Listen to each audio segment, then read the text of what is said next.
Oke, Assalamualaikum warahmatullahi wabarakatuh. Saya Dwi Putri Lestari dengan NIM 1120131. Dalam video kali ini akan menjelaskan tentang jarimah hudud, qisas dan diyat, serta reformasi dan positifikasi hukum Islam di Indonesia. Pembuatan video kali ini bertujuan untuk memenuhi tugas ujian akhir semester mata kuliah fikih jinayah. Nah, langsung saja, untuk yang pertama saya akan menjelaskan tentang jarimah hudud. Nah, jarimah hudud ini adalah tindakan pidana dalam Islam atau jarimah yang diancam akan dikenai hukuman had apabila ada yang melakukannya. Nah, hukuman had di sini pengertiannya adalah hukuman yang sudah ditentukan oleh Allah, baik macam dan jumlahnya. Jadi hukuman had ini berada pada kuasa Allah Ta'ala. Nah, klasifikasi dari jarimah hudud ini ada 7. Yang pertama adalah zina, yang kedua menuduh berbuat zina, yang ketiga mencuri, yang keempat murtad, yang kelima meminum minuman yang memabukkan atau khamar, yang keenam adalah al-bagyu atau pemberontakan, dan yang ketujuh ada perampokan. Nah, langsung saja untuk ke klasifikasi yang pertama itu ada zina. Nah, zina adalah hubungan seksual yang dilakukan antara laki-laki dan perempuan, yang mana laki-laki dan perempuan tersebut tidak terikat dalam hubungan pernikahan. Nah, apabila ada yang melakukan perbuatan zina tersebut, maka akan dikenai hukuman had itu 100 kali dera atau 100 kali cambuk bagi keduanya. Kemudian yang kedua ada menuduh berbuat zina. Nah, menuduh berbuat zina adalah dilakukan dengan ucapan seperti hai pezina, atau kamu bukan anak kandung dari ayahmu. Nah, perkataan-perkataan tersebut itu mengandung tuduhan bahwa orang lain itu berbuat zina. Nah, apabila ada orang yang melakukan hal tersebut tetapi tidak bisa mendatangkan 4 orang saksi, maka pelaku yang menuduh tersebut akan dikenakan atau dikenai had itu sebanyak 80 kali dera atau 80 kali cambuk. Nah, kemudian ada yang namanya klasifikasi yang ketiga itu mencuri atau sarikoh.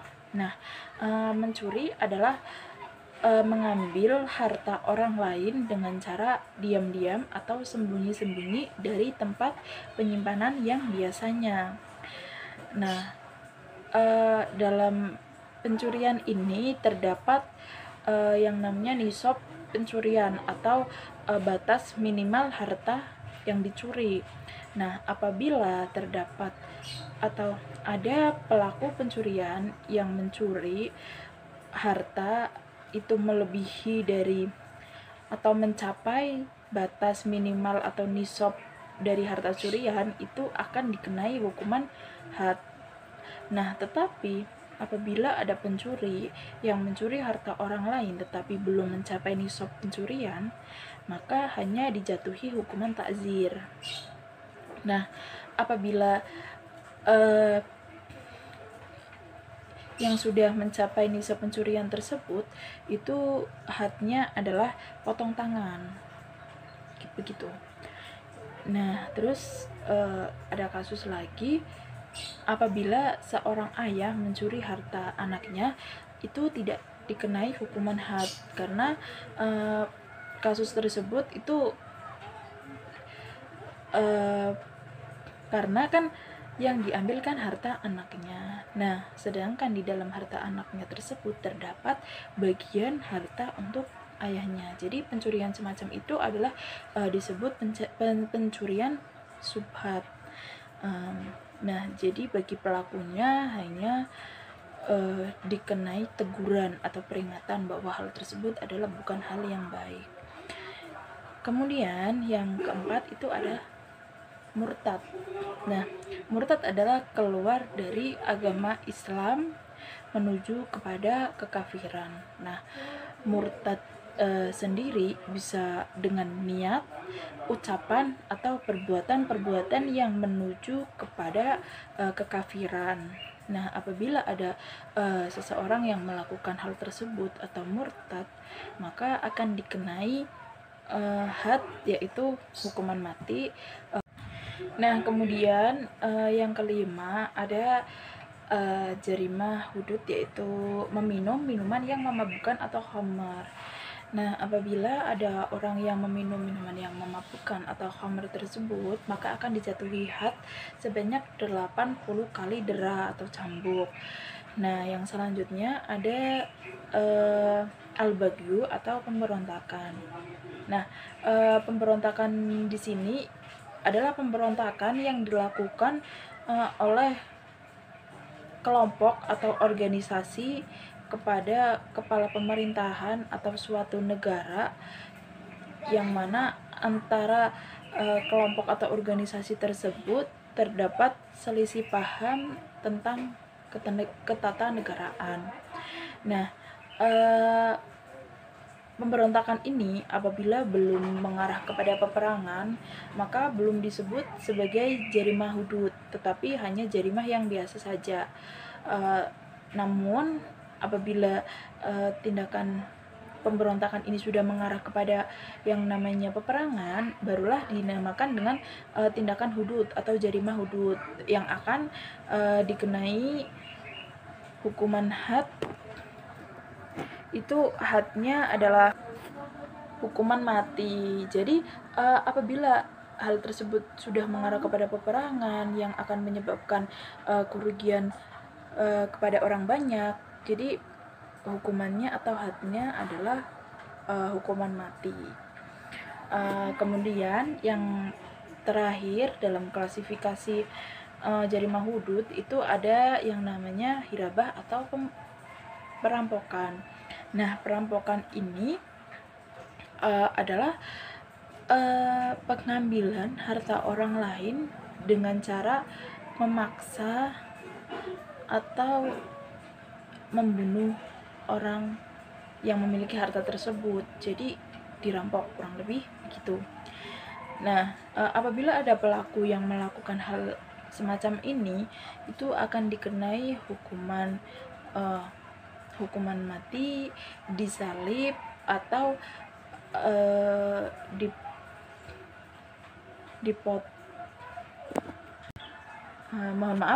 maksudnya dipotong kaki dan tangannya secara berselingan atau kemudian diasingkan. Nah, itu adalah sedikit penjelasan saya mengenai jarimah hudud.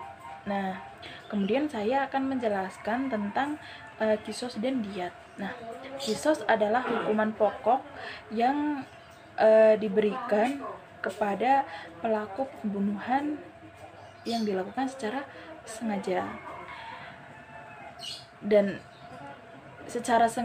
dan tidak mendapatkan maaf dari keluarga korban gitu.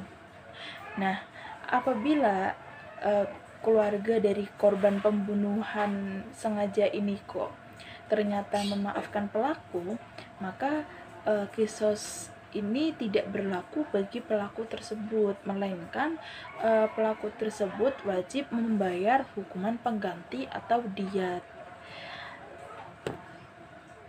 Nah, hukuman pengganti atau diat ini diberikan oleh pelaku pembunuhan kepada keluarga atau wali dari korban yang dibunuh. Nah, kemudian menurut para fuqaha, hukuman kisos ini pelaksanaannya itu sama seperti pada saat pelaku melakukan pembunuhan kepada korbannya. Apabila pelaku membunuh korbannya dengan cara dipedang, maka hukuman kisos untuk pelaku tersebut adalah dipedang juga. Nah, kemudian dalam diat atau hukuman pengganti itu ada 2 jenis. Nah, jenis yang pertama adalah diat denda besar yang itu diatnya adalah 100 ekor unta. Nah, ketentuannya adalah 30 ekor unta usia 3 masuk 4 tahun, kemudian 30 ekor unta usia 4 masuk 5 tahun, dan kemudian 40 ekor unta betina yang sedang hamil. Jadi 100 unta ini adalah 100 unta berjenis kelamin betina semua. Yang 30 ini usianya 3 masuk ke 4 tahun, yang 30 lagi usianya 4 masuk 5 tahun, dan yang 40 ini adalah unta betina yang sedang hamil. Nah, hukuman pengganti atau diat ini wajib dibayar secara tunai bagi pembunuhan disengaja. Nah, kemudian wajib dibayar dicicil selama 3 tahun bagi pembunuhan semi sengaja, dengan ketentuan setiap 1 tahun wajib membayar 1/3 dari diat utuhnya. Nah, kemudian ada diat denda kecil. Itu diatnya juga 100 ekor unta, tetapi untanya itu dibagi menjadi 5 ketentuan. Yang pertama, 20 ekor unta usia 1 masuk 2 tahun, 20 ekor unta betina masuk usia 1 masuk 2 tahun, kemudian 20 ekor unta betina usia 2 masuk 3 tahun, kemudian 20 ekor unta jantan usia 2 masuk 3 tahun, kemudian 20 ekor unta betina masuk usia 3 masuk 4 tahun. Nah, kemudian yang terakhir 20 ekor unta betina masuk 4 sampai 5 tahun. Nah, itu. Kemudian dalam hukuman pengganti atau diat itu juga ada yang namanya diat anggota badan atau anggota tubuh. Nah, diat anggota tubuh ini itu diatnya adalah apabila ada anggota tubuh yang berjumlah tunggal atau 1, maka diatnya itu utuh atau 100 ekor unta. Nah, kecuali untuk hidung. Hidung kan berarti terdapat 3 bagian tuh. Yang pertama ada 2 lubang hidung, kemudian yang satunya lagi ada 1 pembatas antara 2 lubang hidung tersebut. Nah, apabila dari hidung ini yang mengalami kerusakan hanya 1 bagian, maka pelaku yang melakukan kerusakan itu wajib membayar 1/3 dari diat utuh, begitu. Kemudian yang kedua ada diat anggota tubuh karena hilangnya anggota tubuh atau rusaknya anggota tubuh yang berjumlah 2 atau berpasangan. Nah, apabila yang mengalami kerusakan itu kedua-duanya, maka pelaku yang merusak atau menghilangkan anggota tubuh itu wajib membayar diat penuh atau 100 unta. Tetapi apabila yang mengalami kerusakan hanya 1, maka yang harus dibayarkan diatnya adalah 50 unta saja. Kemudian yang ketiga ada diat anggota tubuh yang berjumlah 4. Diat anggota tubuh yang berjumlah 4 ini apabila mengalami kerusakan semuanya, maka wajib membayar diat senilai utuh atau 100 ekor unta. Tetapi apabila yang mengalami kerusakan hanya satu, maka yang harus dibayar adalah 1/4. Apabila yang rusak dua, yang harus dibayar 2/4 dan seterusnya. Nah, kemudian ada diet anggota tubuh yang berjumlah 10 atau jari tangan dan jari kaki. Itu setiap satu jari itu bernilai 10 onta. Jadi apabila ada seseorang yang menghilangkan atau merusak 10 jari, maka wajib membayar diet sebesar 100 unta. Tetapi apabila hanya merusak satu, maka hanya membayar 10 unta karena setiap satu jari itu nilainya 10 onta. Dan apabila satu ruas jari itu nilainya adalah 1/3 dari 10 onta, kecuali ibu jari. Karena ibu jari hanya memiliki 2 ruas jari, maka apabila yang mengalami kerusakan seruas jari ibu jari, maka hanya membayar setengah dari diet satu jari, yaitu 5 ekor unta. Nah, kemudian ada yang namanya diet gigi. Nah, dalam diet gigi itu satu gigi nilainya adalah 5 onta, begitu. Baik, yang selanjutnya saya akan menjelaskan tentang reformasi dan positifikasi hukum Islam di Indonesia. Reformasi adalah pembaruan atau perubahan hukum, baik dari segi kepala negara, sistem pemerintahan, tata negara, maupun bentuk pemerintahannya. Nah, dalam hukum Islam sendiri ini sudah mengalami adanya perubahan itu sejak zaman kenabian, kemudian kesultanan, penjajahan, kemerdekaan, kemudian hingga sampai sekarang ini. Nah, di dalam hukum Islam, reformasinya itu terdapat pada 3 aspek tempat. Yang pertama adalah terdapat dalam kitab-kitab fikih, kemudian yang kedua terdapat dalam peraturan perundang-undangan, yang mana di dalamnya itu ada hukum perkawinan, kewarisan, ekonomi syariah, perbankan syariah, dan lain sebagainya, yang terdapat pada kompilasi hukum Islam. Kemudian aspek tempat yang ketiga yaitu ketetapan hakim dalam peradilan agama yang sudah menjadi jurisprudensi. Nah, kemudian pemberlakuan hukum Islam di Indonesia ini memiliki problematika. Nah, problematikanya itu baik secara internal maupun eksternal gitu. Nah, hubungan antara Islam dan sebuah negara, khususnya di Indonesia, ini menimbulkan fraksi antara kepentingan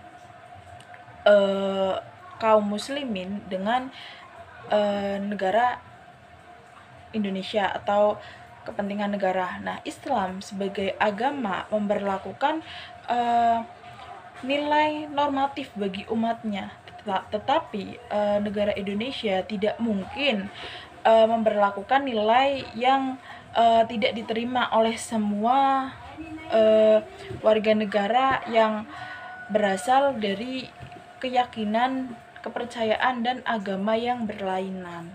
Nah, penggunaan fikih klasik dalam bidang hukum ini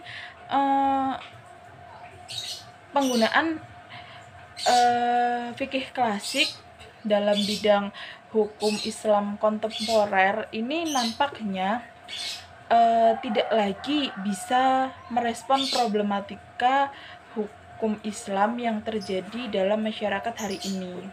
Nah, kemudian terjadi yang namanya positifikasi hukum Islam, yang mana pembaharuan hukum Islam yang kemudian dijadikan sebagai sebuah aturan negara yang nampaknya akan menjadi solusi yang sangat relevan dalam rangka merespon problematika hukum Islam kontemporer.